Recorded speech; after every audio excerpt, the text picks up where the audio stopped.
Hello and welcome to the last episode of season 4 of Rusted Junk. Wow, where has the time gone? No. Anyway, we're in spooky mode because it's Halloween and I hope you get to listen to this before Halloween, so I better pull my finger out and edit this. But before I can edit it, we need to record it. And the film that we are doing, the film that we are discussing, that we have just watched, is the 1988 film Beetlejuice, starring Michael Keaton, Alec Baldwin, Gina Davis, Catherine O'Hara, Winona Ryder, and our good friend Jeffrey Jones. Yay! Here's the trailer. From the director of Pee-wee's Big Adventure, Adam and Barbara are ghosts. What's the good of being a ghost if you can't frighten people away? Their house is being haunted by the living. Maybe the house could use a little remodeling. And they can't scare them into leaving. They're dead. It's a little late to be neurotic.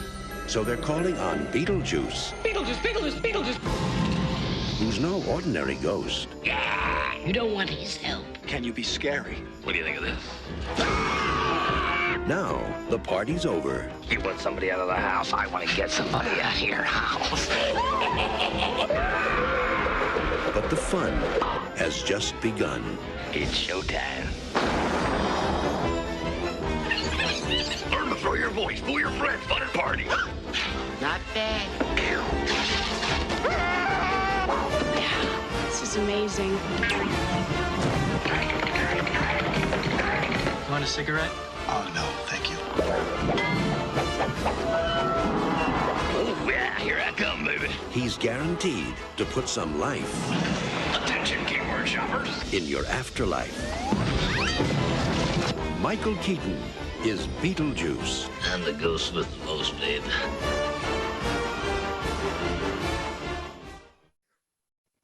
Trailer then. The ghost with the most, apparently. So it says Beetlejuice. I think there might be some contenders. Casper may say he has the most. I don't know. What ghosts do you particularly like? I know you don't like horror films, but you know ghosts are. What I famous like ghosts? the ghosts on the Muppet Christmas Carol. Have they got names? Well, it's played by Statler and Waldorf. Okay. Marley. Yeah. Marley. I was kind of like thinking of like famous ghosts. Well, they are. They're not famous. They're from Dickens. But they're not written into... Charles Dickens didn't have them in mind, two stuffed puppets. Oh, they're playing characters. Yeah, they're playing Statler and Waldorf. Yeah. Right. Anyway, right. Next time on Famous Ghosts, we won't be discussing Famous Ghosts. I reckon Casper's got a good chance at it. And then numerous ghosts in Scooby-Doo. But anyway. There's some ghosts in Harry Potter. There is. Nearly Headless Nick. And who's the one in the toilets? Moaning Myrtle. That's it. See. And then there's the one at the end who has... This isn't about Harry Potter. We've Sorry. just done two ghosts. That's fine. And I just thought we could just have a friendly chat about ghosts. Let's get into the film that we were talking about. Let's talk about Beetlejuice. So, marks out of 10. What did you think of it? Well, I had seen it before. Mind you, it was a long time ago. Was it passing in the... was it the usual... It was on TV. I watched it for 5 minutes and then... Oh, I think I must have rented this one. Okay. I think it might have been At the time or near... or No. Right, well after. Yeah. Because somebody told you it's a good idea to see Beetlejuice. I can't remember. Okay. It might have been one of those days where I was a student and kind of in the early 90s. Well, it wouldn't have been in the early 90s either. I was at uni 92 to 95. So yeah, sort of round about that time. So nearly kind of like, 8 years after. Okay. All right. Okay. Well, thanks for the blockbuster memories. But so what did you actually think of it then? What did I think of it? Very Tim Burton-esque, isn't it? Yes, that's a good thing. creativity of characters. I like Michael Keaton in his role. He acted that brilliantly. See, I thought you were getting annoyed with him. I know this is probably sometimes when I'm sat next to you. I mean, if this is the first podcast you listen to, by the way, and Rusted Joke, we don't talk about the film afterwards. But sometimes there's a bit of tutting, there's a bit of, oh, can you stop it while I go make a cup of tea?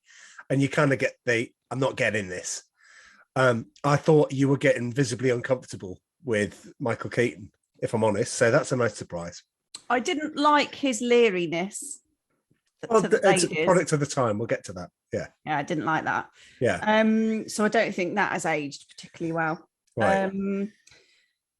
Winona Ryder obviously playing a very sort of dark character again. Dark, very dark. We'll get to that as well. Yeah. Gina Davis, not a huge fan of Gina Davis, to be honest. I find her a bit annoying, but she plays her part well. And then Alec Baldwin looks completely different there, doesn't he? Yes, but for those of us who've been with Alec Baldwin from the start, that's the Alec Baldwin we'll get to that in roll call, that you're seeing in the that you see today. Obviously, he's aged. I mean, he's he was a good-looking guy. He's a good-looking guy. Oh, I still have the youthful complexion I had when I was 48. But yeah, it's So it is right.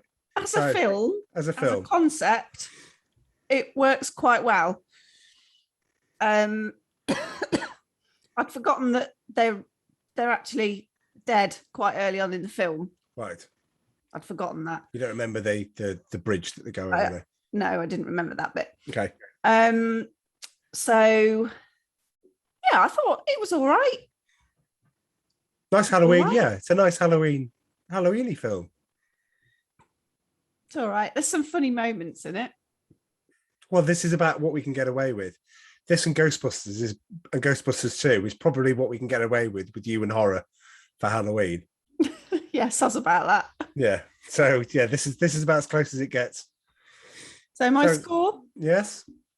6. 6. Yeah. Don't know if that's fair or not. Okay. Well, it is an opinion, and this is why we're here to give our opinions. I don't think the film. I'm going to come out with it. I don't think the film's aged well. No, and not as in the concepts and the behaviour. I just remember it being a lot more involved. I remember a lot more Beetlejuice. For a film called Beetlejuice, there's not a lot of Beetlejuice in it. Do you want to guess how many minutes he's in it for in total? Well, the film's about an hour and a half, isn't it? Film's 94 minutes, yeah. Take out the credits, it's 90 minutes, 20 minutes? 14 and a half. You don't get a lot of Beetlejuice in your Beetlejuice. No. But what you do get, as I say, is good. I have to come right off the bat and admit that Michael Keaton is one of my all-time favourites. I could watch him open. I would pay to watch him open to watch him open a crisp bag. He's just mesmerising, and we'll get to that in roll call, because you put in roll call together and you're going, this is great. Talking to Joe about it earlier this evening, and we're just rattling through it and then going, look at this guy. So it disappoints me that I didn't find the film as a whole as well as I remembered it. I'd obviously put it on some sort of pedestal, and thought, oh, this is the be all and end all. I mean, it's funny. The bit where in the background here, the bit that was in the trailer, if you're watching this on YouTube, is, learn to throw your voice, fun at parties, right? And I always remember that, and I remember more of that, and there wasn't enough of that. And I do love him as a character, but for some reason, it didn't all come together like it did when I remember going to the cinema to watch it. Oh, right, okay. And I remember I had a lot of fun. I'm still going to give it 7. It still gets a 7 because the beauty of the film, the way that it's shot. You are right. This is if there was no sound on and you didn't see the credits, within about 5 minutes, if you didn't say this is a Tim Burton film, then you haven't been watching Tim Burton or films, basically. We don't talk about Tim Burton in roll call, but I mean, let's take a moment. We haven't done any of his other films, have we? Tim Burton, no, we haven't. And if this is the first one, then may it be the first of many, because we have. It's not the first film he's made, though, is it? Oh no! This wasn't by a long way. He'd made films before. I haven't listed them out, but I mean, let's look at his view of Batman. Also starring Michael Keaton, the best Batman, but we'll get to that. But look at the way that was filmed. Look at Batman Returns, Planet of the Apes. All the things that he puts his mind to. Alice in Wonderland. Can you imagine any other director making a film as good as Alice in Wonderland and Through the Looking Glass? With Johnny Depp in it. Yeah. That's a good movie. Wonderful, because of Tim Burton, because of the I remember at the time there was no internet, but I remember reading that people were in uproar that Michael Keaton was being made Batman, and people were writing, yes, kids, handwritten letters, if you can imagine that, to the studio, going, how dare you cast this goon that's been starring in like slapstick comedies and things like that? How can you dare to call him Batman? He's in Batman. Oh, he's wonderful. Oh, he's the best thing ever. And even now, the geek podcast that I listen to say, Batman, he's brilliant. Michael Keaton's brilliant. He's also in other films, but we'll get to that in a moment. So my score's 7. So after that ramble, sorry, from there, well, we'll get to that, and we'll get into some of the things that are right with it, very right with it, and some things are a bit wrong. But should we do roll call? Yes, please. Sweetheart. Okay. Do you want to introduce roll call? Here's roll call. Roll call. Right. So, well, we're going to start after that brief interlude and ramble. We have to start with Michael Keaton. Do you want to care to give your, because when we get to important actors, we discuss them. What do you like Michael Keaton? Do you like his films? He's okay. He's okay. Listen to this, mind you. I suppose we still got Howard the Duck being above average, so I don't want to upset her too much. It's okay. Apparently, he's okay. He's okay. Well, okay. He was in a John Hughes film. Have I seen it? No, but it also stars Alec Baldwin. And you wouldn't have seen that either. It's the last of the sort of teen trilogy things that he did. It wasn't really teen. She's Having a Baby with Kevin Bacon. Alec Baldwin played his best mate, and Michael Keaton showed up in the final credits when all these stars are talking about names for babies. So Michael Keaton gets a credit in a John Hughes film. John Candy gets a credit in that because he appears on the end of that. Anyway, Michael Keaton. Okay. Early things. Mr. Mom was a great film, starring Terry Garr. She goes out to work. He has to look at the kids. He has to look after the kids at home. Wonderful. It's a great film, way ahead of its time. Loved it. That's where I first saw him. Then he starred in a film called Gung Ho, which is bringing Japanese business traditions to Detroit, to a car factory. Doesn't hold up in a very politically correct way these days, but still. Then he turns his hand to things like Clean and Sober, where he plays an alcoholic. So he can do the meaty roles. Dream Team, which we were going to cover we will cover at some point. He's brilliant in that. Batman Returns, wonderful. Pacific Heights, Melody Griffith. He then tries his hand to Shakespeare. He stars in Much Ado About Nothing in the early 90s. He stars in The Paper. He's in Jackie Brown. He plays the FBI agent, Ray Nicolette, who also makes an appearance in the George Clooney, Jennifer Lopez film Out of Sight as the same character, which I thought was brilliant. Loved that. He's the voice of Ken in Toy Story 3. Is he? He is. I didn't know that. Yes. He voices a lot of Call of Duty Black Ops 2, and I remember watching that and going, yeah, that's Michael Keaton. Being a big Call of Duty fan, he stars in the remake of RoboCop. He then comes back out and gets I can't remember if he won the Oscar. I'm not sure if he did, but certainly Birdman with Edward Norton. Yeah, it's a great film. It's a wonderful film, Oscar nominated. He's the voice in Minions. He was in The Founder, How McDonald's Started.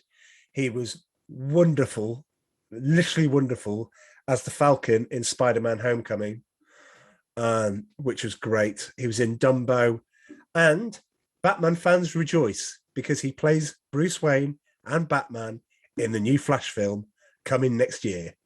Yes, our prayers are answered. How can he play Batman? He's too old. Sorry? He's too old to play Batman. He can still play Bruce Wayne. He can still play Batman. I mean, Batman's not constricted. He doesn't walk around with a Zimmer frame. Batman's strength is from within, from the cowl, from the... No. Yes. No. Either that or he's been taking some weird health supplements then. I don't care what he's taking. He's back on the screen. Happy days. I hope. Well, he can't be as bad as Christian Bale. Yeah, I know. I'm a Christian Bale Bruce Wayne fan. I'm not so much a Christian Bale Batman fan because I don't get the voice. It's the voice that kills it for me. But the best Batman film of all time is The Dark Knight. So you can't. But anyway, there we go. Alec Baldwin. Let's move to Alec Baldwin. Anything? Can you give me anything of the film Alec Baldwin in? Is he the one doing the film at the minute? That's right. Yeah. So let's address the elephant in the room. Police are investigating. Investigations are ongoing. I thought about what to say about it. He's been filming his new. For those that are listening to this in the future, I'm going to wonder what this is all about. It would have already been resolved. The police would have already finished their investigations, but at the moment they're ongoing. All I know is that something was discharged on set. He was pointing a gun and it went off, and unfortunately somebody sadly died, and the director was injured. This all happened last week. What film is that he's making? Rust. He's the producer, isn't he? Rust. Yeah, he's the producer of that. Rust. And what actually is that film? Do we know? It's a Western. So it's a film where somebody who's, if you can believe it, he's defending somebody who's been accused of accidentally killing somebody. All I know is this, right? And I'm not going to comment on it, but I've been paintballing. And if any of the marshals ever see you point your paintball gun in the direction of anybody, you're grabbed by the collar and you're marched out, right? When they've got their visors up. When it's not in play, if you do that, and rightly so, turfed out. That's all I'm going to say, because I don't understand how it happened, but that's for the police to sort out. It's not for us to know, though, is it? But let's go to Alec Baldwin, the actor. Anything? There's quite a few Baldwins, though, isn't there? There's a few. There's only one that's talented. This one. That one of the others? Yeah, no, you're not a big fan. Oh, wow. It's one that looks like he's asleep a lot because his eyes don't really open much. Stephen, yeah. But they're very pretty eyes when they are open, but he just doesn't open them very much, does he? Stephen was in The Usual Suspects. Oh yeah. Anyway, Kaiser Ron Baldwin, Alec Baldwin. Yeah. He will always be the best incarnation of Tom Clancy's Jack Ryan in the quite wonderful Hunt for Red October. He'll always be Jack Ryan. He was replaced by Harrison Ford. Sorry, Harrison, you were rubbish. Didn't work. No, that's wrong. He was all right, but he's no Alec Baldwin. That's how Jack Ryan's written in the book. That's how Jack Ryan's portrayed on the film. Perfect. He's Kevin Bacon's best friend, as we just said, and she's having a baby. He's famous for the Glengarry Glen Ross or ABC always be closing, the sales pitch that he does to Al Pacino and the Ed Harris and the salesmen that are in the room. I think he's mileage. He's got so much mileage out of that. He's made adverts about it. He's been Saturday Night Live with it. It's just, even when he played Boss Baby, he still did I just got something. Right. Saturday Night Live, Pete Uh, Schwetty. That's what that was on my list as well. Pete Schwetty. And Pete Schwetty. Do you it's- want to explain Pete Schwetty? he's invited onto a radio show, and the two ladies that are on it ask him about his Bakery. and the goodies that he's brought into the studio, and they're Pete Schwetty's balls. They are. Everyone loves a sweet taste of my balls. That's correct. There's enough of my balls to go around, ladies. There we go. Pete Schwetty. Yeah, Google it. It's funny. Oh, it's great. It's wonderful. But then we've got Alec Baldwin, the juror with Demi Moore. Yes, Demi Moore, who used to make movies. Last movie I saw her in was Striptease, 2004. It's like when Burt Reynolds was around. It's like, anyway, obviously he doesn't want to make films anymore. He was in The Getaway with Kim Basinger. I say Basinger. You say potato? Say potato? No one you've says got- potato.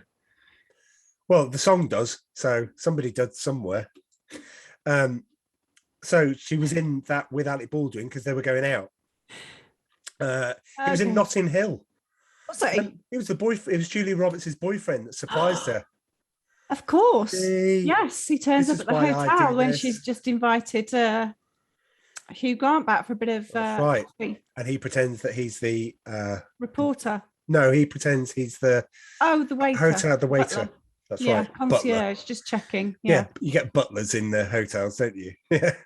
Geez, is there any chance you could fix me a cheese toasty? You do That's get okay. butlers in You don't get hotels. butlers in hotels. You do. You don't. You do.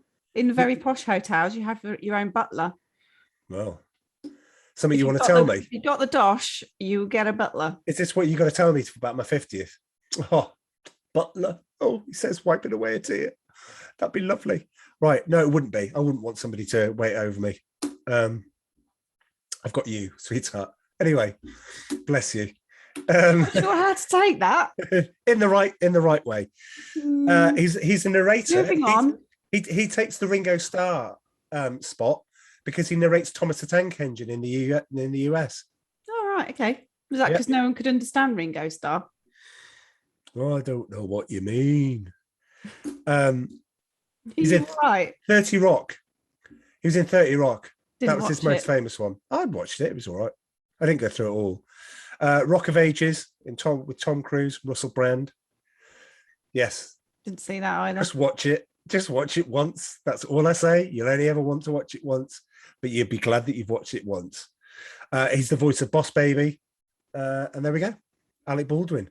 Oh, Boss Baby. That's Yeah. the He's the baby. He's the voice of the cartoon baby. thing. With Yeah. That's random. Yeah. Well, it's Alec Baldwin. And he's famous for his Donald Trump impression, but I stopped watching Saturday Night Live because it's just one trick pony. Gina Davis. Now you say you don't, I'll just go through this. With the Fly with Jeff Goldblum, they were going out together at the time.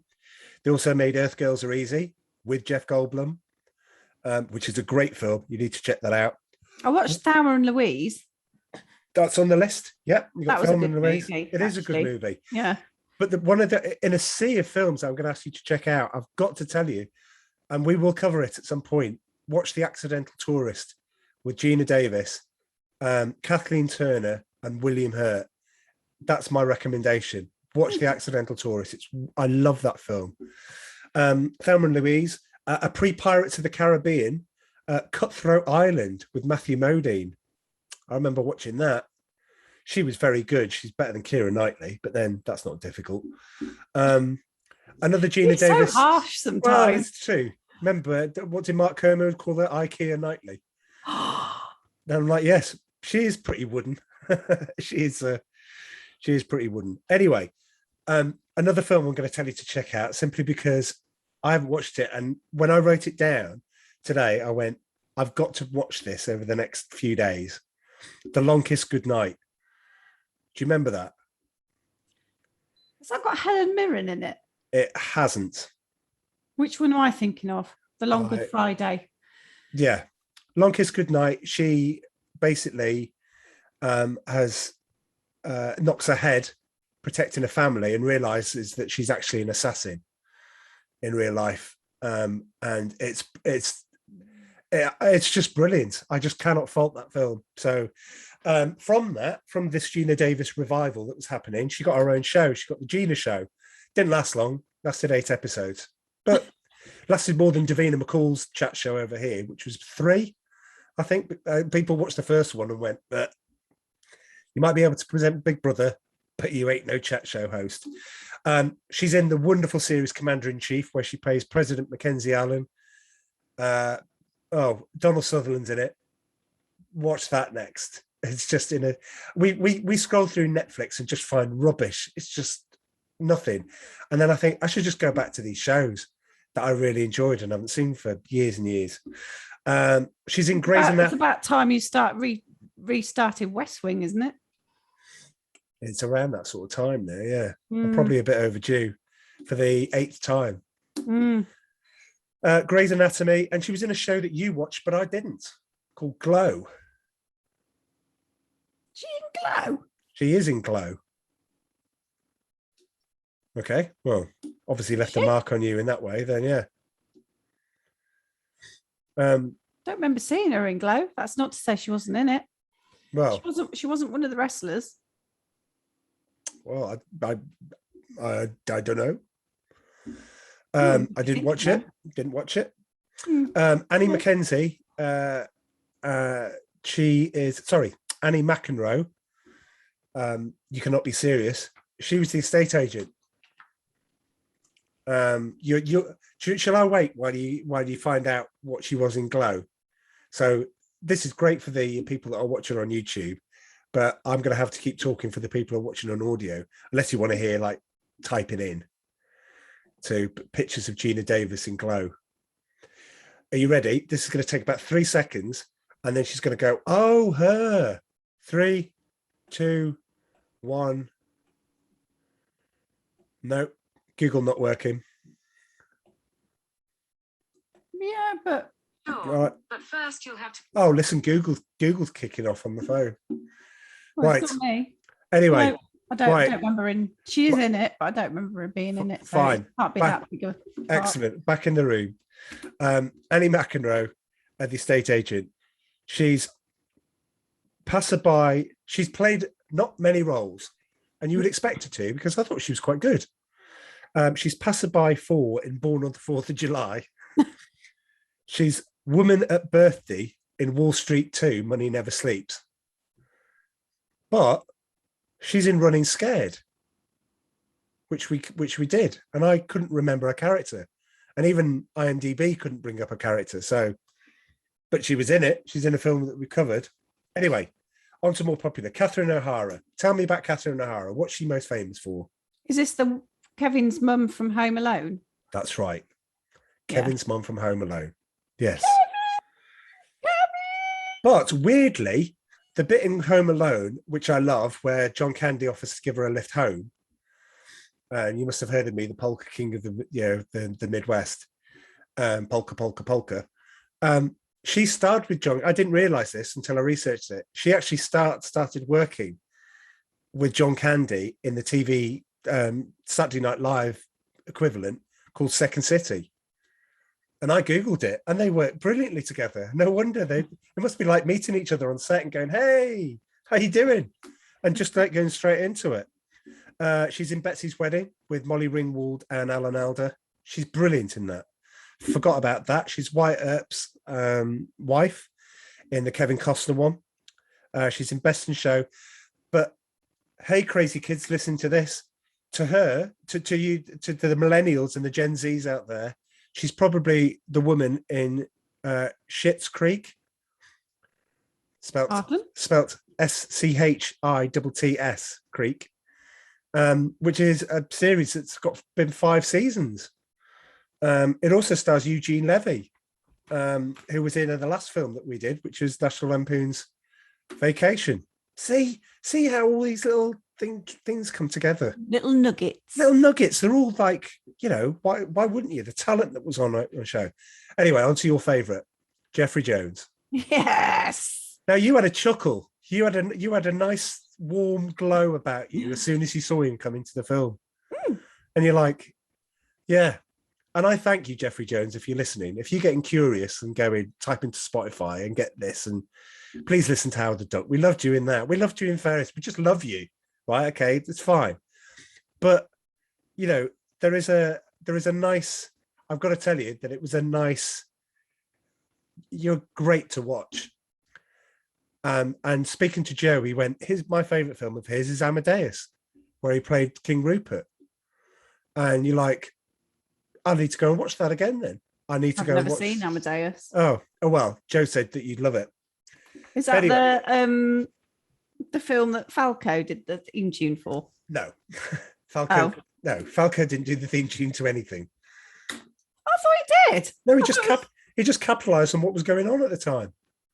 People were talking about Amadeus. He comes up with Rock Me Amadeus. Do you know, if I did some research, Falco's probably spitting out his tea at this point, going, excuse me, I thought of that in 1979. Right? Amadeus has been around, Mozart's been around for a lot longer than a film that was made in, I believe, 1984. But anyway, let's hope I'm right. Jeffrey Jones.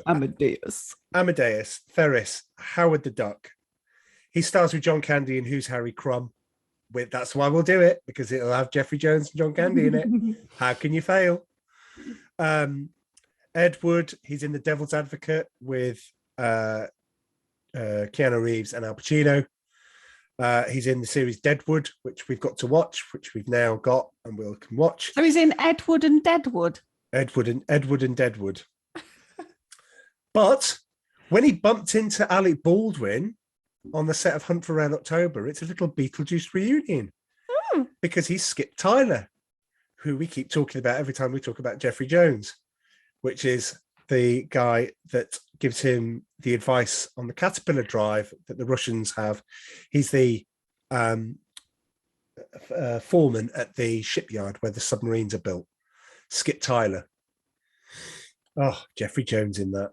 He's in it for 3.5 minutes, but I remember it every single time. Winona Ryder. Give me anything. What have you got? Edward Scissorhands. Excellent.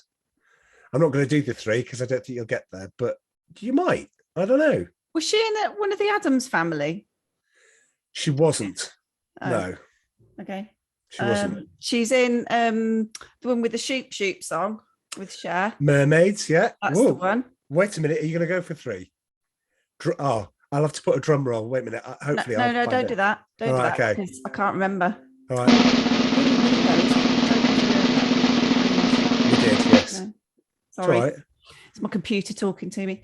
Better that than the voices in your head. Winona Ryder. I know she's in Stranger Things. Does that count? You go. 3. Yay. I will put a drum roll in, actually. I'll go and put one in. But yeah, this was only her 3rd film that she ever did. Yeah, she's quite young, isn't she? She is. But then she goes on to star with Glenn Shaddix, who played Otho in Heathers. Ah, Heathers is great. Heathers and Christian Slater and her. She's in Great Balls of Fire. She plays Jerry Lee Lewis's niece, who he marries underage. Edward Scissorhands. She's in Reality Bites. That's a great film. She's in Dracula. Hey, geek fans. She's in Alien Resurrection. She's in Star Trek, the J.J. Abrams reboot in 2008. Don't remember that. Yeah, she played the Vulcan. She was one of the Vulcans. I think she was Spock's mum? And yeah, she was in Stranger Things. Glenn Shaddix, who was Otho, sorry. He was in Heathers. He was in Sleepwalkers. That's a good film. That's a really good Halloween-y film to watch. That's got Machen Amick from Twin Peaks in it. And Tim Burton brings it back for Planet of the Apes, so he's in that as well. Last bits, honestly. Patrice Martinez, the receptionist. She's only had one other thing of note, and we've covered it on Rusted Junk. Did she appear familiar in any way? Who are you talking about? The receptionist in the waiting room of the dead. I kind of remembered her. Right. Okay. Wasn't Ferris, was it? No. No. Oh, that was me. No. She was Carmen in the Three Amigos, who contracts the Three Amigos to come and help her rid the village of El Guapo. I wouldn't have got that. I didn't get that until I had to look through it. I was like, blimey. That's pretty cool, though. It is. She's changed a bit then. She has. Jeffrey Jones is investor who comes over for the final scene. That's Robert Goulet. You instantly you look at his face and go, either that's the guy from Scrooged with Bill Murray, only because it's Robert Goulet's old-fashioned Cajun Christmas, and he's on the punt, and he's been followed by the crocodile. Not blink and you miss it. I remember it from that. But he's also Quentin Hapsburg in Naked Gun 2.5. He's the main villain in that. Love it. He's also the voice of Wheezy the Penguin from Toy Story. Oh. But not only when Wheezy sings. Okay. Yeah. So he's not got a breathing problem then? No, but he can sing. Okay. Dick Cavett played Catherine O'Hara's agent.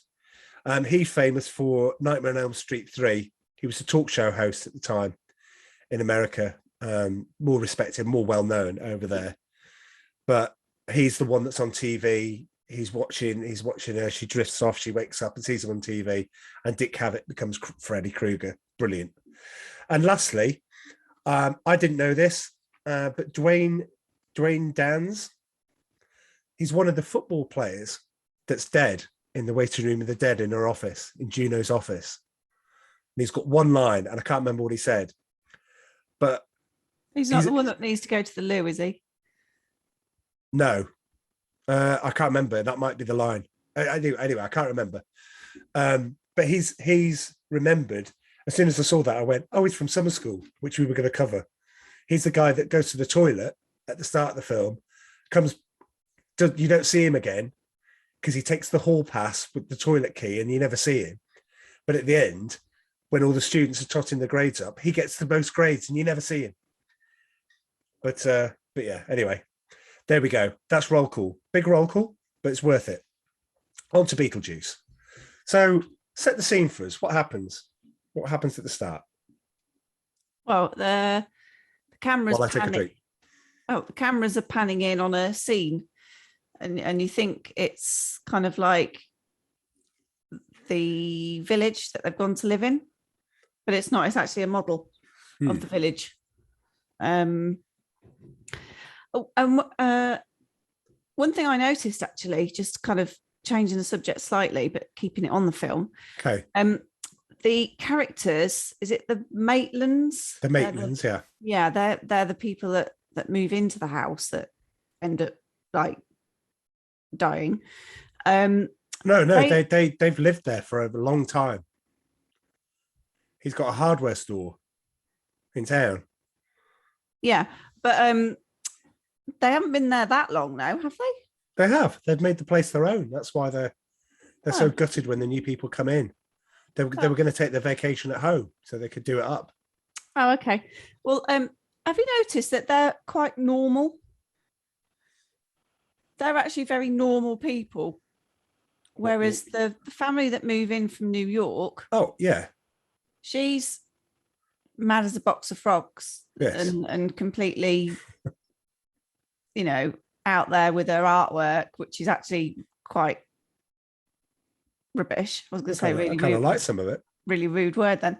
Okay. And then like the daughter's like completely dark. Yeah. And then we are skipping ahead a bit, but okay. Yeah, but the husband, he's normal-ish, but he's trying to relax and have a normal family. But in the midst of his wife being a complete control freak and his daughter being very dark, he's not going to achieve what he wants to set out to achieve, I don't think. I think if he was just left in a room on his own, not being bothered by anyone else, he'd be fine. Right. But I just noticed that difference in characters that they set out, like the couple are quite normal, and this other family are not that normal. Yeah. And it's quite bizarre because they want to get the ghosts basically want to get the adults and the normal. We are skipping ahead a bit here, but yeah. Out the house. Okay. It's just something that came to me anyway. It's all right. I thought we set the scene. I think we're about a third of the way through the film, but Sorry. it's all right. Alec Baldwin and Gina Davis the Maitlands are spending their time at home. They nip down to the hardware store. They pass the bridge with a cabin, like a roof over it. They go to the hardware store, pick up the things they need. They swerve to hit a dog. Car goes over the bridge. The dog on the plank steps off, and the car goes into the river, and they're dead. And they're in the house. Before all this happens, can you remember the very rude thing that the estate agent came round? Who's trying to get them to sell this place because it's too big for them. Do you remember what the estate agent says? Well, then I can tell you. The estate agent says, you need to sell this place. It's far too big for you. What this place needs is a family. And I thought, how rude. What did you think? Yeah, it said it wasn't the estate agent, was it? It was their friend. She's the estate agent. Well, okay. I didn't think she was. Because at the end, when they die, you can see Jane, whatever, real estate. That's the for sale sign on it. Oh, okay. The house is too big. It should be for family with children. Yeah. Horrible. And you're thinking, right, okay, right. Brilliant. She'd had an offer of $275,000, and it was too good an opportunity to miss. Try buying that for that now. Yes, indeed. Wow. It becomes a bit of a surprise to them. They don't freak out when they realize that they're dead. They can't see their reflection, for example. They're putting their hands near in the fire, and her fingertips, as you might have seen in the trailer if you watch it on YouTube, her fingertips are fire. He tries to go outside of the house, and he gets into a desert full of sandworms and stuff, and he's dragged back in. And when he's dragged back in, there's no sense of time. He's been there for about 20 seconds. But when he's pulled back in, it's 2 hours. And that's important because when they leave the house area, time seems to move on quicker when they return. But there's a handbook there that says handbook for the recently deceased. And it's interesting because they wonder whether or not they're halfway between heaven and hell. I'm not thinking, okay, we'll get it into some sort of ethereal discussion now about where they are and what it is.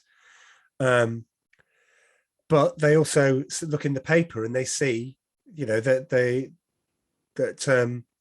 an advert pops out of the paper that's there for Beetlejuice, the bio exerciser. Not as in swimming or weightlifting, but exorcism. But the weird thing is that they've got this model town, and the model town's upstairs, and they realize that they can't leave the house. They realize they can't do an awful lot. They look out the window. They see the estate agent with her daughter dressed in black, paying the respects.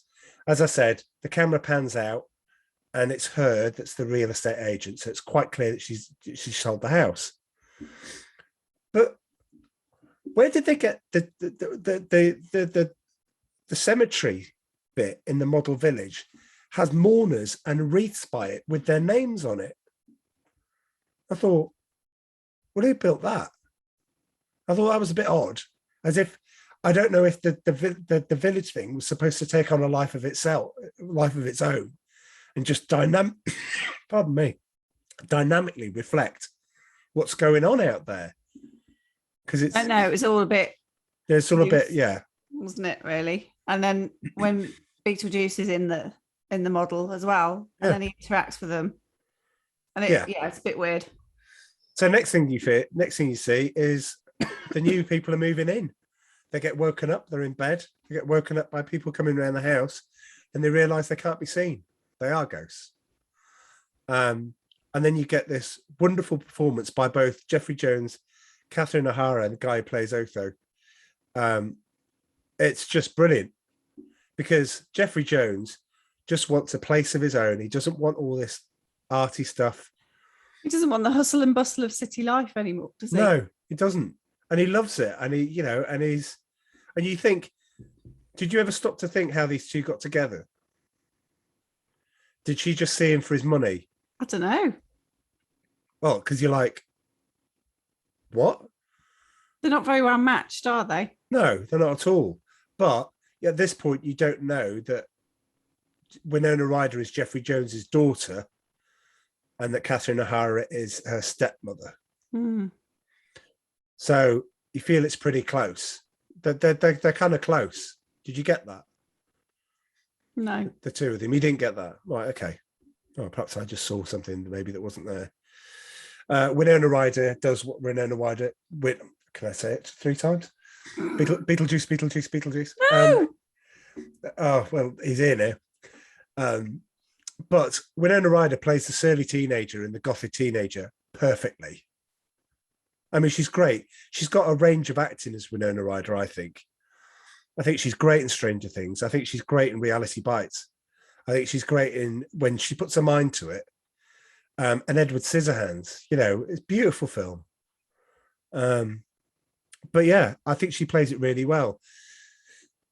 But Jeffrey Jones has his own room that he doesn't want touched. So he's in there. And meanwhile, Otho, Catherine O'Hara are going through the house, spraying cans. She's spraying mauve, as you might have seen in the trailer if you're watching. And she sprays mauve on there because that's the color that she wants it and it's all going to be. And they're looking around and Alec Baldwin, Gina Davis are trying to scare him away. And at this point, they realise, can they be seen? So one of the rooms, she's cut Alec Baldwin's head off and it's standing there and she's got like blood and stuff. They can't see it. But surely they'd be able to see the knife because the knife was a real thing. So it should have just been hanging in the air. I was intrigued as to how they knew how to do that. Yes. Did it not even more intriguing that when they open the closet, yeah, and Otho goes, and they both go, oh, like that. She's in there with a noose around her head. If she doesn't exist, how can he push her away? Because he went, this closet, oh God, what a scare. This closet's far too small. And you're like, that's what he's reacting to because he can't see Gina Davis. So how can he push her aside? Unless, anyway, I'm thinking too much more into it. But anyway, Charles, Jeffrey Jones plays Charles. I should remember that. Leave the room alone. And they have their first meal in the house. You start to see the dynamics between them. It isn't great. It's a bit of a dysfunctional family in there. We then get to the workmen moving in. I think that there are at this point you're thinking, I can see why it's a PG, because this is all right. This is, I mean, apart from the cutting off the head, it all looks fake. I don't know if that's suitable for parental guidance, as in Amy going to the cinema to see it on her own at 11. I think that might have been quite a shock. And spoiler alert, it's one of the few films that are rated PG in the 80s that have the F word in it. I won't say it because I have to tick the box that says explicit. Explicit. But PG, Big was another film with Tom Hanks. Use the F word. That these are odd choices that you wouldn't have thought Beetlejuice did. He says it once. Michael Keaton says it once. Anyway, notice that. It turns out that Winona Ryder can see them, so she spots them. She gets the master key. So the estate agent comes back and says, "Oh, you've asked for the master key. This key will open up anywhere in the house." She gets that. She goes upstairs to see them. Meanwhile, they have drawn a door in order to get to the waiting room because the handbook says that that's what they should do. And Alec Baldwin's trying to do that. They get into the waiting room. She comes in, sees Winona Ryder comes in, sees the model, and they are now in the waiting room. Can you explain the waiting room, what that looked like? Well, it's full of people that have died. In the exact point in which they died, the exact state in which they died. Hmm. Yeah. The one I thought was quite funny is the one that's burnt to a crisp that then like offers Him a cigarette. Lights it, starts having a puff. You've got the magician's assistant, I thought, which was good. He was sawn in half. Oh, that's what it was. Yeah. And right. weirdly, so her trunk and top part is on one side and her legs are on the other side. So absolutely. And I know a bit of trivia. Those legs were Tim Burton's girlfriend at the time. So maybe they met on it. I didn't get that far, but yeah, you got the guy with the shrunken head. Who's obviously yeah. And then you find out at the end how he's got the shrunken head. You do. It's a very good scene. But they get a caseworker. They get an appointment with Juno, their caseworker. It's Juno finally sees them, and they said, "Don't say his name." They said, "Oh, we've seen this guy called Beetlejuice. He's going to help us get these people out of the house because they can't see us. So we're going to need some bigger guns on this." Juno doesn't offer a lot of advice. And she just kept saying, read the manual. Read the manual, right? She says, "Oh, don't say his name. He doesn't work well with others. He used to be my assistant, but he went freelance." So she said, "Fine, go and remove them yourself. Don't get Beetlejuice to do it." And you're like, I remember writing, and I've written in capital letters, Juno is rubbish. No help at all. Because they go, well, but if she did help them, there'd be no need for Beetlejuice. She doesn't like Beetlejuice. She should be putting him out of business. Yeah, but if she helped them, there'd be no need for them to have Beetlejuice. So there'd be no film. Oh, true. Yeah. All right. Okay. Well, Beetlejuice would have to get it from somewhere else. But anyway. So we're seeing this and we're going, right, okay. And then we cut to Jeffrey Jones and he's talking to Robert Goulet, the investment guy, and going, this is a real big investment, this place. We can buy the whole town and we can do things. So because Juno's told them to go and scare them, what do they do next? Bearing in mind, she's been in a closet hanged. She's had Alec Baldwin's head in her hand with a knife in the other. What did they do after that? Remind me. I can't remember. They cut holes in Catherine O'Hara's curtains. Oh, yeah. When they get back into the house, it's all done up because they've been away for 3 months. So they've been in there for like 5-10 minutes.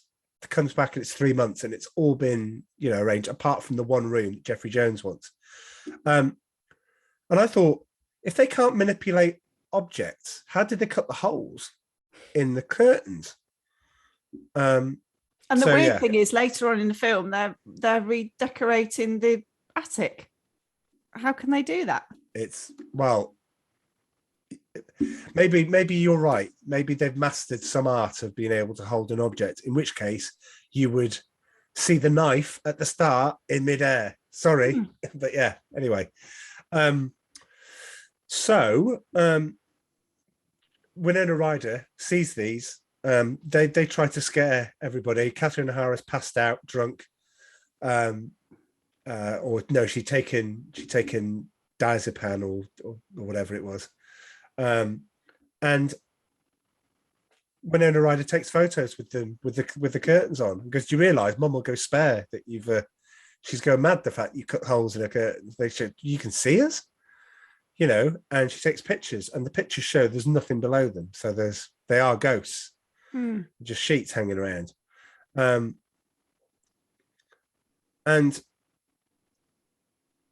yeah, so what I've got there is it says you need to tell them that we're real. You need to tell them that the ghosts are real.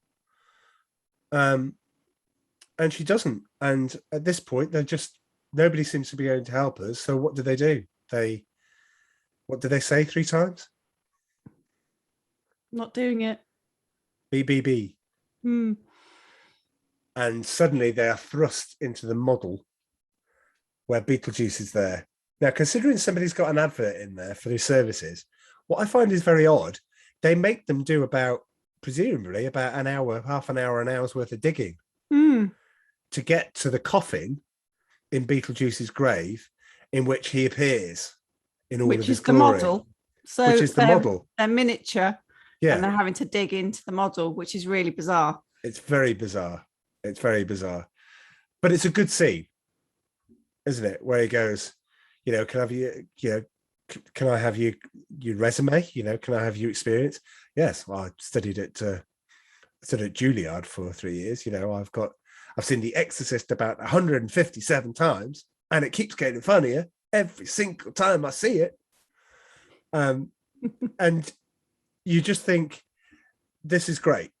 I do like his performance, but you're right. He's got like a branch and he's lifting a skirt up and all this sort of stuff, and he's pinching her on the bum and trying to kiss her. To kiss her. He does. He kisses her right. That's the first thing he does.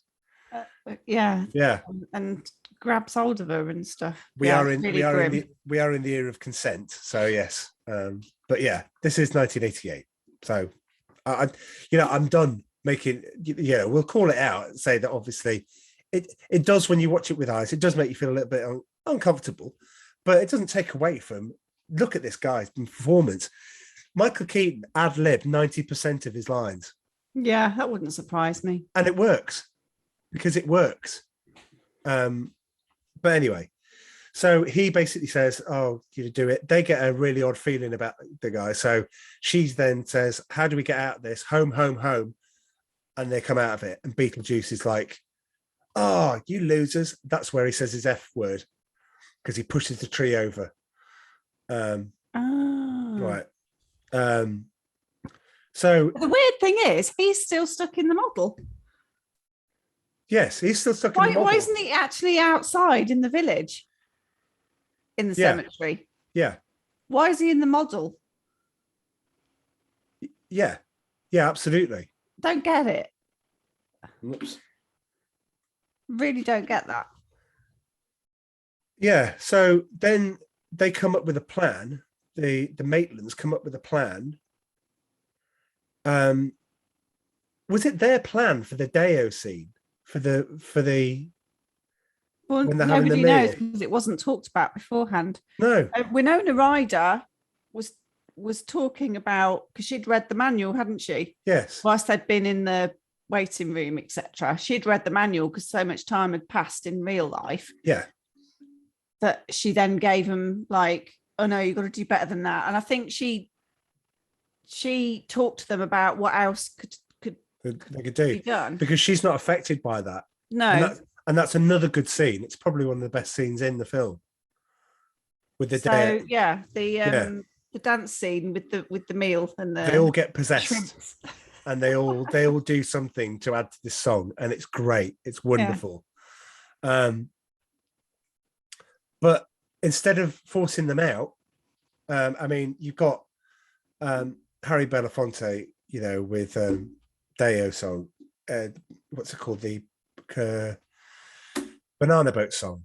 Is that what it's called? Yeah.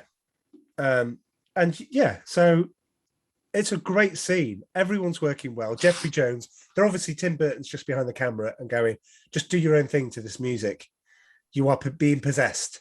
So just go with it. And Jeffrey Jones's nice little soft shoe shuffle was very, very welcome. But yeah, it was great. But instead of forcing them out, it's a hit. And now they believe that there are ghosts in there. Winona Ryder says they don't want to come down. And I always remember, I love the line, well, fine, they're dead. It's a little late to start being neurotic. I thought that was good. The agent doesn't believe them, despite the fact they said, well, what just happened here? And so he says, you're a flake. Your sculptures will come to nothing, and off he pops. So they go and find the ghosts, but they disappear. Otho finds the handbook. They come out of the attic, and here's the most puzzling bit of the film. If Beetlejuice hasn't been paid and he hasn't got a contract and they haven't agreed to anything, why does he start he does this really weird banister, goes into a snake, goes into Beetlejuice's face on it, terrorizing them, drops Jeffrey Jones from a height. Everything's going. Why is he doing it for free? Just because he likes to meddle in stuff, I think, and he's not been hired for ages. Oh, he's got a bad business model then, because he's got no contract. So he just says, "Would you like me to do it?" No. Well, I'll just do it anyway then. When word gets out, I think it's hard for them to get rid of him because he's in the model. Yeah, but he's in the model because he can leave the model at any time. But he's just there though, isn't he? Well, yeah, but it's not a case of. I mean, the way that they distract him and the way that they keep it going is Gina Davis comes out, sees it, and says his name 3 times, which puts him back in the model. And when he gets in there, you see him in a crash car, but Juno creates this nightclub, strip club for him. Yeah. So to keep him occupied. Mm. Yeah. Because if he's not occupied, he'll just like run amok, which is what he did with the snake and the banister and stuff. Yeah, absolutely. So back to Juno. Juno's going, where's the handbook? Otho's got the handbook. Now, in all the people that have ever died, they've never lost a handbook before. Because I find that incredible. I'm like, see, this has never happened before, but apparently. Then the film, if you're wondering about the PG and you're listening to us at the moment, I'd say some of the bits are a bit scary. There are hands that come out at the scene, and it's all very good. The reason why it's not a PG is because what happens next. Winona Ryder starts to want to kill herself. And you do wonder why this is in there, because the only thing that I've got is that she wants to go over to their side. She wants to go to them. Now, is this because she doesn't like her, she doesn't like her mum? It's all a bit confusing. She's writing in there, just like she does in Heather's, by the way. She grabs the pen in the same way and starts furiously writing down in the diary. And it's like, I am alone. And I thought, she's writing a suicide note. Okay. But this happens while they're seeing Juno, and Juno's going, right, okay, so tell me how you've got to get them out of the house. Tell us how you're going to get them out of the house. And what do? They manipulate the faces into things. And I'm like, I think Juno needs to be sacked as a caseworker. Because they can't see them. It doesn't matter if they're 50 foot. It doesn't matter if they're 50-foot giants. They can't see them. So it doesn't matter what they look like. No. And she goes, oh, they're very good. Oh, that looks good. Yeah, that looks great. Can't see them. So yeah, Juno, do one. You're fired. Yeah, because it's only going to scare Winona Ryder, isn't it? That's right. Which it does, because they come out and realise that they are. They're still like that, yeah. And, they talk to both of them. And she says that she wants to die. And Beetlejuice is like, I can help you. I can get rid of him. I can make it, I can make it happen, but only if you marry me. That's when they start to do the exorcism, though. And she needs to help them. Yes, that's right. Okay, yeah, sorry. So the investors arrived. Jeffrey Jones has done a presentation about it. They tell them about the ghosts, because obviously that's why they're there. Otho uses the handbook, and meanwhile, Winona Ryder has summoned Beetlejuice, because Otho has used the handbook with the wedding outfits on the table to resurrect them, to take them from the attic, a bit like Back to the Future. They start disappearing and they reappear on the table. But because they're now in the real world, they age very quickly. So Winona Ryder says, we're going to need some backup. And he says, only if you marry me. So she says his name 3 times and Beetlejuice appears and says, I'm going to help you. They're aging rapidly. Otho's way of being scared is Beetlejuice takes him out of his dark and red suit and puts him in a light blue sort of Forrest Gump style, Ben Stiller at the start, something about Mary prom suit, the color. And that scares him. And you think, oh, that's great. You got Robert Goulet's there with his wife. And I forgot, she was in Roll Call. You won't remember her. She was the one with the big hair. She was the waitress in Planes, Trains, and Automobiles. Sorry, yeah, I forgot about that.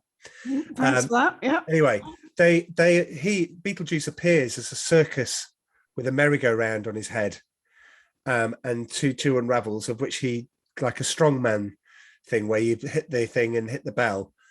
He hits that, the couple disappear, and then they're left with the marriage. He goes, right, I've done my bit now.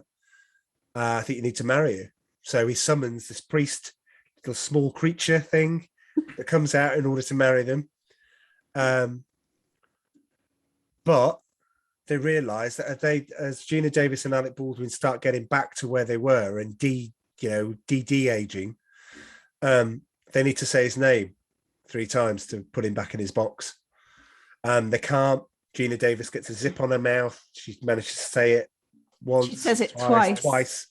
He puts a clamp, like a metal clamp, over her mouth. But they're all trying to say his name, and then the teeth disappear, and there's teeth rattling around and stuff like this. And what happens? Well, she gets banished, Gina Davis, doesn't she? Get banished to the outside the house. So That's it's right. where the sandworms are. Yeah. And then you don't see her until like the sort of final part. And she comes bashing out of this realm into the other, and the snake eats Beetlejuice. The sandworm eats Beetlejuice. And I'm like, what? That's how he's gonna meet his end. I mean, he doesn't meet his end. How does that work? Does the sandworm go, oh, I'm going to go back to that desert planet that I'm infested on, and a bit like the Phantom Zone in Superman 2 that they can't break out of, and you're kind of like, okay, don't need to know, it's fine. After that, you see Winona Ryder.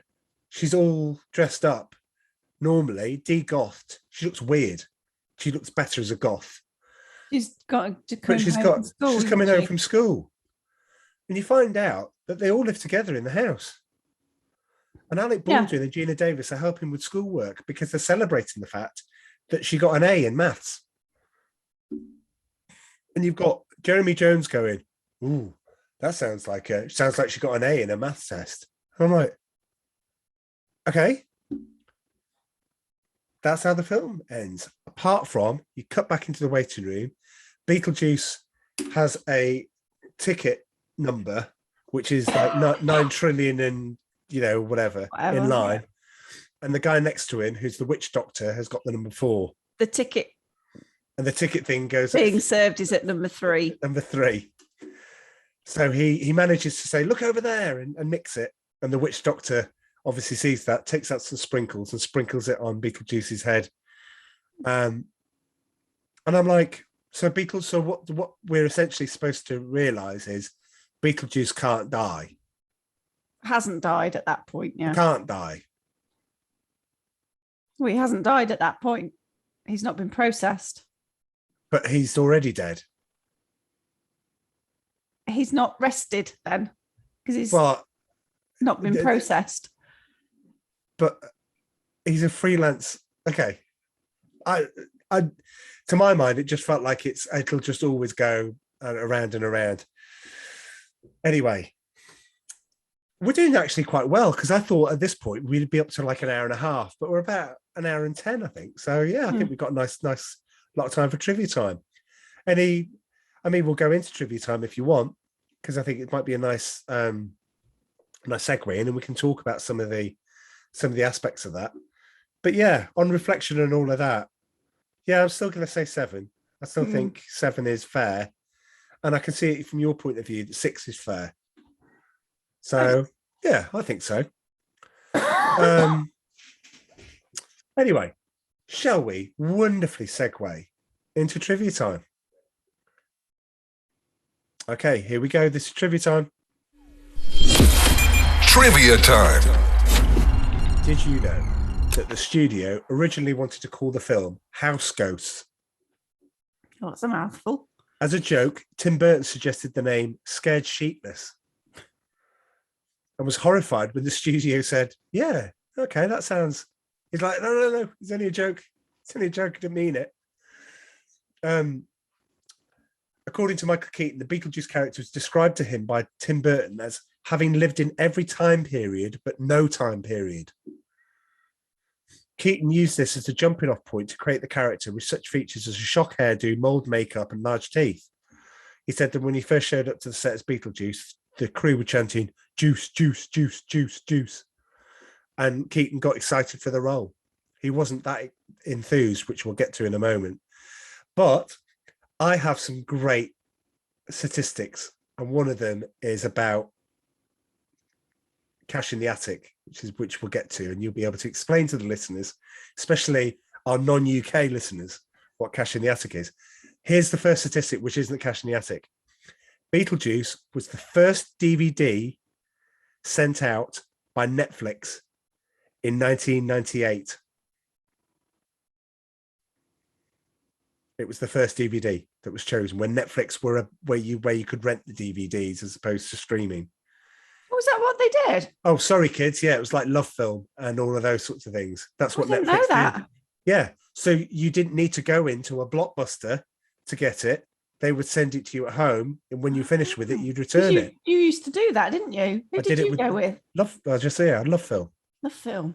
Yeah, Ah. and it was great. Get me? I mean, you got teen. Well, I don't know if we got teenagers listening to this. Yes, kids.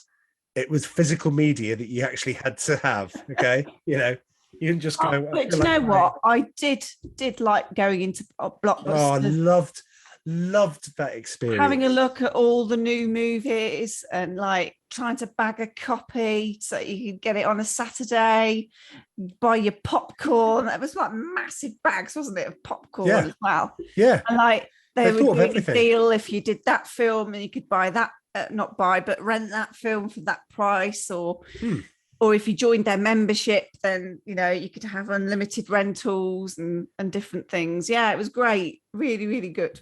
We had some good video stores. When we moved to Shropshire, we had GT Video. So Arthur used to own GT Video, and Arthur would put all the films aside for me. So he'd get 3 copies of each. He'd only be a very small store, but he'd have 3 copies of each. 5 if it was a really big film. But then he had 3, but he'd always put one away for me because I come in on a Friday, I'd collect all the films and I'd just watch them. But the amazing thing is, though, isn't it? I know we veered off the topic slightly, but those films that people like Blockbuster and the other companies and independent stores and stuff had to buy were hundreds of pounds each. Yeah. When they were first issued. So, yeah, I used to buy the second-hand videos, and sometimes they'd have the sticker on them. That's it. And the sticker would be $89.95. Or more. Sometimes more. It was usually around that sort of price. And you'd be going, imagine, that when you could, because there was a time where you could only rent because they were horrendously expensive to buy. And then they came down. And then they started to come down at the end of the 80s where you could actually get them. And they were special edition. I remember getting the widescreen version of Alien and Die Hard when they came out. Go and Google the adverts for when, the mid-90s reissues. Think you've seen the whole of Die Hard? Think again. And then it expanded out and the black lines would come at the top and the bottom. And you go, brilliant. And it was in Dolby Surround. And you're like, it doesn't get to look much better than this. But then the setup that we've got downstairs is like Dolby Vision and 4K heaven. Anyway, so amazing, yes, isn't it? it is. Yeah. And we can you could go and we can could get buy any film we want now. Yeah, you could go and buy the rental copies of the videos, couldn't you? Which I did. Once they'd had like the shelf life had sort of disappeared and they only need like a couple of copies, and they'd just literally sell off all the movies, that the copies that they were had to rent. Yes. Yeah, absolutely. And I bought them because I had I mean, you saw the videos I had when I first met you. They're up in my mum's loft at the moment. They were. The majority of them. There's only a tiny box of them there because I chucked all of them Tiny away. box. It is a tiny box. It's a tiny box of first editions of like That's first 2 edition suitcases. VHSs of first editions of VHS Disney films. They're going to be worth something. I bet they're all manky. But I had a inside. wall, and basically, if I can remember, it was 8 foot by about 14 feet, because that's how many that I owned. I'll scan a picture and I'll put it on our Facebook page of what the video will look like. But it followed me everywhere from the 80s, because Arthur just used to say to me, "Oh, I'm going to be reducing the videos. What are you going to be reducing? These, and I'll put them aside for you." On Boxing Day, I used to get driven in the mid-90s down to Blockbuster, which is at Shrewsbury, and go to their sale. And I'd come back with 30 or 40 videos because I already just saved up to buy them. So anyway, we're off the point. Back to trivia time. Catherine O'Hara met her future husband,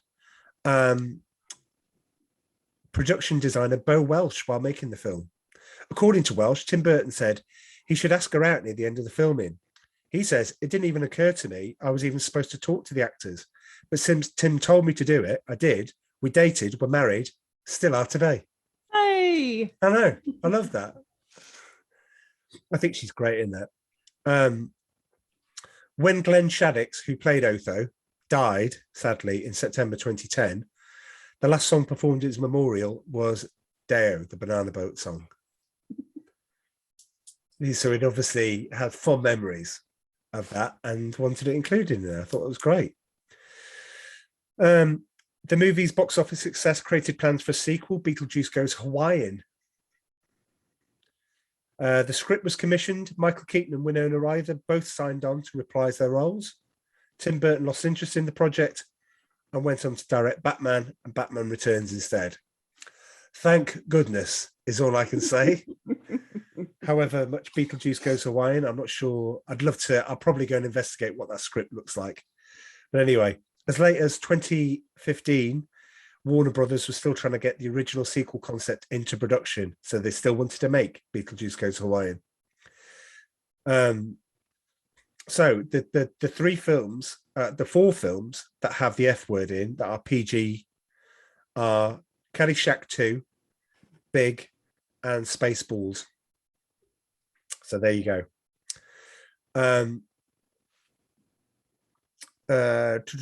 According to the producer, the original ending was darker, ending with Winona Ryder's character dying in a fire and joining Alec Baldwin and Gina Davis in the afterlife. They changed it after considering the message it would send to young people that death would be a happy ending. Yeah, probably best to steer away from that. Definitely. A toy line was released in conjunction with the film and featured action figures of most of Beetlejuice's incarnations, as well as Otho, Adam, Alec Baldwin, whose figure featured him wearing a red baseball cap, and the shrunken headman from the waiting room, whose figure was named Harry the Haunted Hunter. Yeah, because he didn't actually say anything because his Absolutely. mouth was sewn up. And he came with a detachable head, showing what he looked like before his death. Ah, I'm sure that's worth an absolute fortune now. Are you ready? Do you want to tell the listeners what Cash in the Attic is? oh, it's a UK sort of lunchtime-ish half-hour kind of program where people get antique experts to assess the supposed antiques that are up in their loft, basically in their attic. Okay.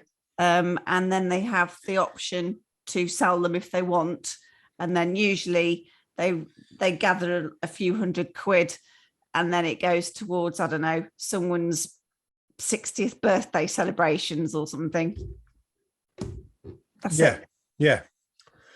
Well, the faces that they pull, you know, when they see Juno, the used foam latex prosthetic pieces of the faces were found in an English couple's home during filming for Cash in the Attic. But the pieces were in such poor condition, and nobody knew the film that they came from, that they didn't sell. And there's part of me that thinks, when I look at things like that, I think most people know Beetlejuice. Do you think that's fair or not? But statistically, somebody in that audience must go, Beetlejuice, memorabilia. So I find it very odd that there was nobody in the audience that went, oh, I'll just buy it. I don't care what condition it's in. Yeah, but if they weren't labelled and they weren't in context. But any person who's watched Beetlejuice I would have gone, those are the masks from Beetlejuice. Maybe I need to go to more auction houses and pick up bargains. Well, anyway. Having said that, actually, the antiques people have been not Antiques Roadshow. It's another one, a smaller show. They've been in our town, and they've uncovered some gems apparently from an antique market. Oh, okay, Yeah. Nice. One of the films that your favourite, by the way, the films that Tim Burton did. He was the hot director because he directed Pee-wee's Big Adventure. Starring Paul Rubens as Pee Wee Herman. I don't get them. I get it. Just you don't annoying. Get it. I just chuckle thinking about it. So trust me, I won't make you do it on the podcast. It's fine because I know that you'll last about 2 or 3 minutes and go turn this off. I won't. I'll just leave the room. Well, you just wouldn't bother. I'll just go elsewhere. Well, there you go. Get our guest contributors who are listening. If Pee-wee's Big Adventure floats your boat, then I'm happy to do that one. So yeah. Have we got a volunteer? Well, hands up. It could be. We could get Dom. Dom asked me to. Well, Dom or Joe, actually. Yeah, I think both of them, or maybe somebody else. I don't know. No, yeah. No, we've got Hello to our listener in Wolverhampton. Absolutely. Jackie. Hi, Jackie. Hello. Yeah. See, I think it's great that we've got listeners, and she's commented on our Facebook page, and you know, we get involved, and she likes Tom Cruise, and I go, do you know what? Who doesn't? I had this conversation this afternoon. I'm sorry, Jackie, if I'm going to upset you now, but Tom Cruise is like Hugh Grant. Tom Cruise is very, very good at portraying Tom Cruise, but I don't think he's a very versatile actor. I don't think he's Michael Keaton. I prefer Michael Keaton films to Tom Cruise films. Because one of the questions was, do you like Top? You know, did you refer to? And Jackie said, "Do you like Top Gun?" And I said, "No, I prefer Iron Eagle," and I genuinely do. I'd rather watch Iron Eagle than Top Gun any day. Top Gun's all right, but you know, it's Iron Eagle for me. Oh, good Lord! All the way, the way. But have you noticed though? Every Tom Cruise film has to have him doing a high-speed run at some point. True. We were watching a film with him in the other day, weren't we? Which is the one with the legal thing. The firm. The firm. And there's a lot of running in that. Yeah, you probably think, oh, there'd be no running. There's a lot of running and a lot of. It is running. Yeah, it is. The typical Tom Cruise Mission Impossible run. He does that in A Few Good Men. He does that in The Rain. Oh, just like, oh, can I do my run? Oh, I'm going to do my run. To be fair, he's good in A Few Good Men. Mm. He's very good. He's good in Tropic Thunder. That is funny, actually. Yes, I'm not sure they'd get away with making that now. Do you know what? I can't mention it here, but I did see Joe Rogan was interviewing Robert Downey Jr. and basically asked whether or not it could be made. I'd go and check that out on YouTube. I know, In fact, that's fantastic interview. Can I just use this as a time to promote the Joe? I know it doesn't need it, but the Joe Rogan podcast, the one with Quentin Tarantino. It's weird. You can't get them on YouTube, but if you've got Spotify built into your TV or you've got a Chromecast or something like that, you can beam it from your device.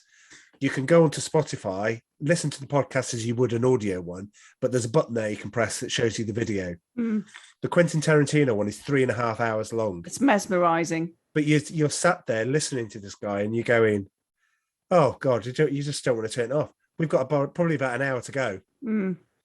But and never at one point did you think, oh, okay, well, I'll start doing something else. I'll start watching, fiddling with something else or something. You were just like, a device or something. You were just mesmerized because the guy has a true passion, and he also appears quite humble at times. He's got very particular, almost photographic memory, hasn't he, about events of films in the 80s, which is why I love him. Lines that have been said. Yeah. Remind scenes. you of anyone, sweetheart? No. Oh, cheers. Thanks. No, but I said to you, didn't I? I said, I'm sure Quentin Tarantino is on the autistic spectrum somewhere, because his ability to remember the minutest detail and the way in which he comes over is very sequential, isn't it? He'll take you through the scene. How he talks. Yeah, he'll take you through the scene and he'll take you the reasoning of why he thinks that. And he, in short, I don't know why we got onto this, but I'll just finish it with this because you really should have to watch it. He thinks that the 80s was a poor decade for film. Yeah. Oh, bad luck us. You won't be listening to our podcast. And I think it's one of the greatest. And equally, I can see genius in most decades, apart from this last one. Apart from the Avengers and all that sort of stuff was good, but I didn't. There was some good films. Yeah, but they're blockbuster movies, though, aren't they? They're not independent filmmakers. That's not fair. I have enjoyed a lot of. I've enjoyed, even from the joyous,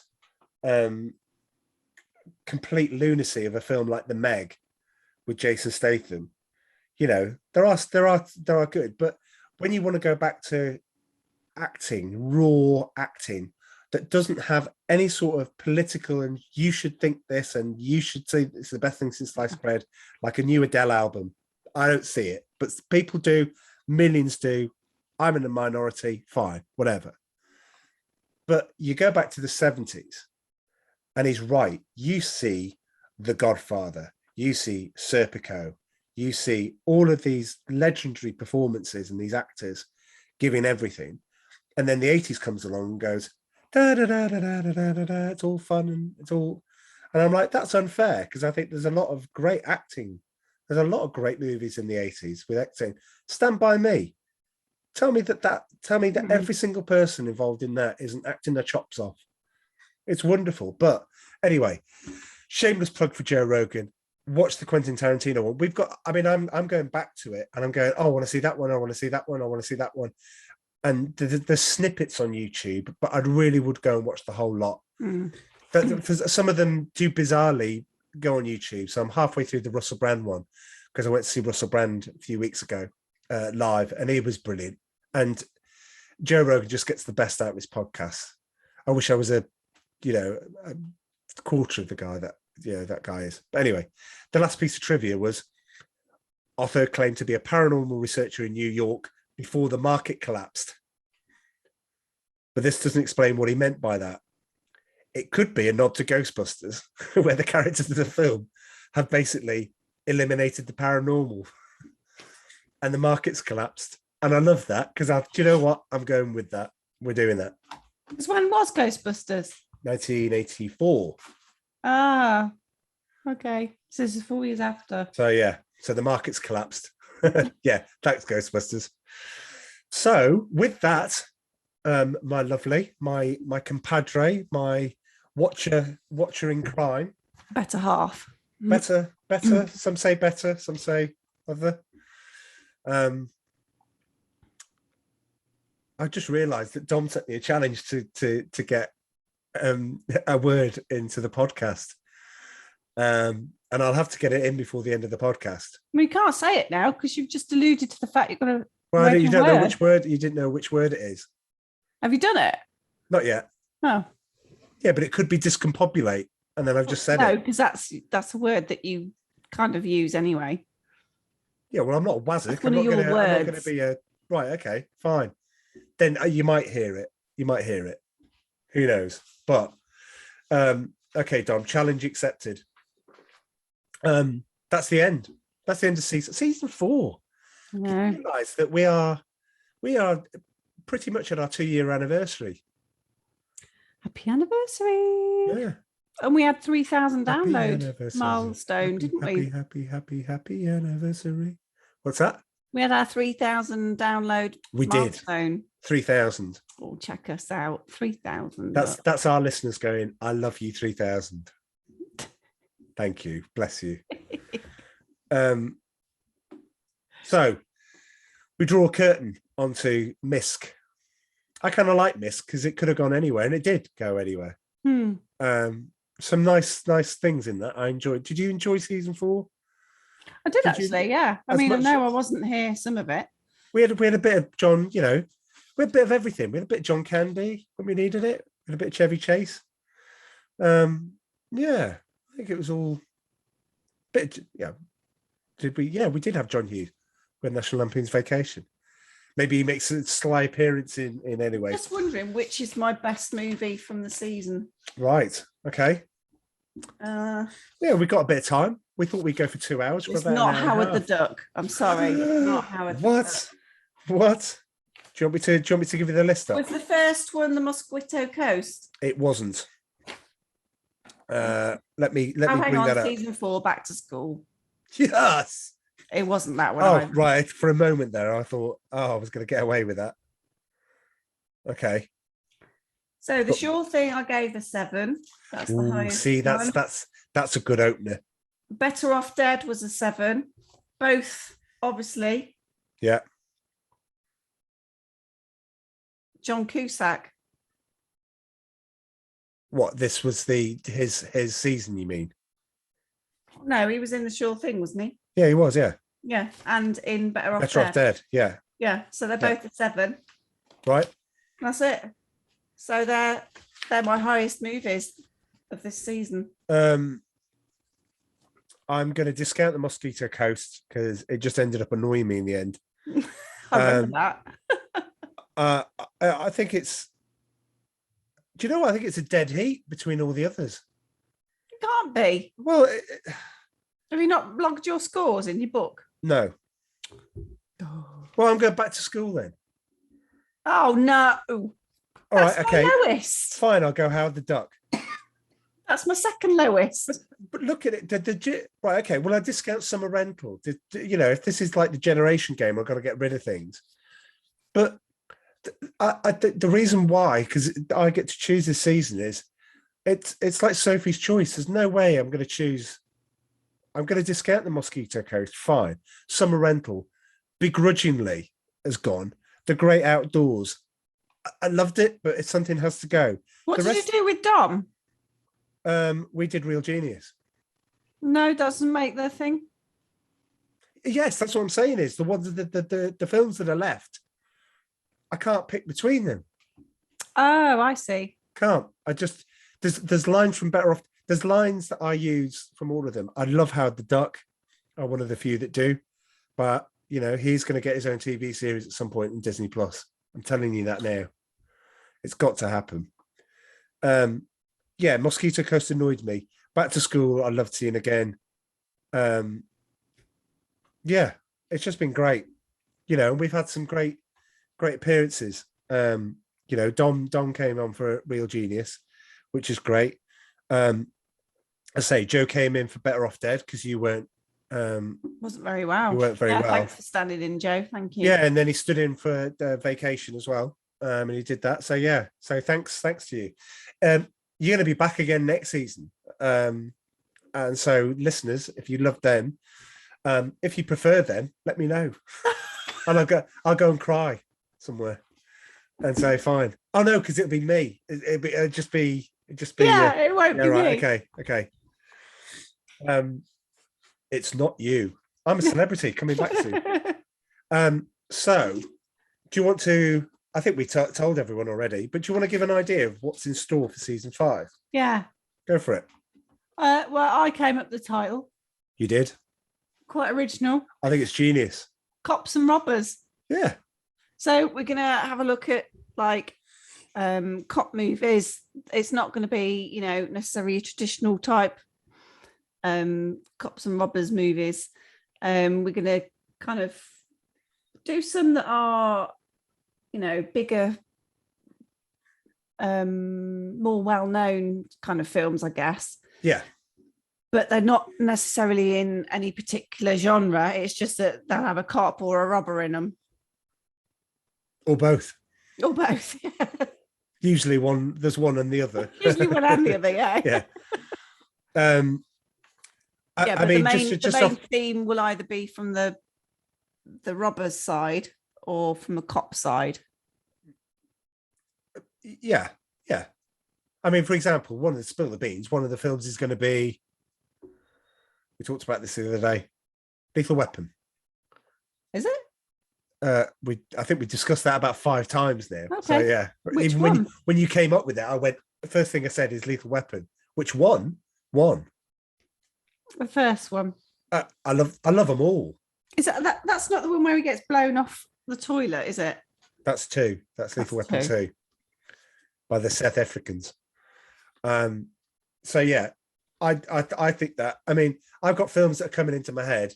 It'd be unfair to say them now because we haven't discussed them. Yeah. But I think we'll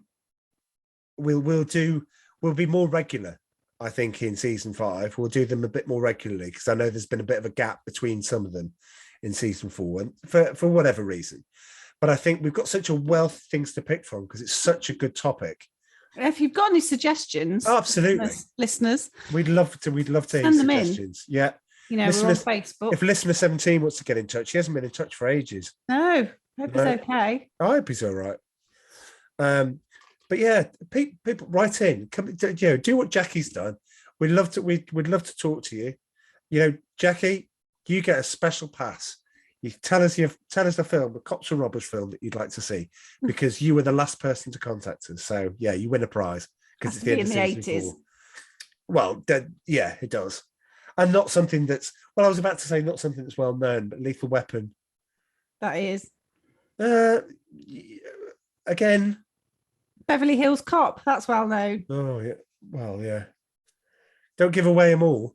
It might be a long season, and it should be because it's a good choice. But you're going to love season 6. I thought about it when I was swimming this morning. You've already got the next season after. I've got it in mind. Yeah. Oh gosh. Oh, and I'm so. And I was going to tell you. Don't say it on air. No, I don't mind. Right. Okay. I'll tell you. Right. Let's go then. And I'll come and I'll come down. Excited now. I'll come down and tell you. Right. Okay. Oh, did you notice, by the way? Listeners won't see it, but those that are watching us, I've cut my hair. It looks lovely. Did it myself. I thought you look as beautiful as when I first met you. When you first met me, I had different coloured hair. But you still look beautiful. Oh, you always look beautiful. Thanks. Yeah. All right. Well, how do you want me to say it? I've not got my fingers crossed or anything. It's fine, Right. Anyway, let's away. Right. Yeah. Thank you for joining us for season 4. We'll see you in season 5, which should be along shortly. So, see you soon. Toodle pip. Cheerio. No, wait a minute. What? Did wait you a minute. just fluff that up? Yes. So, cheerio.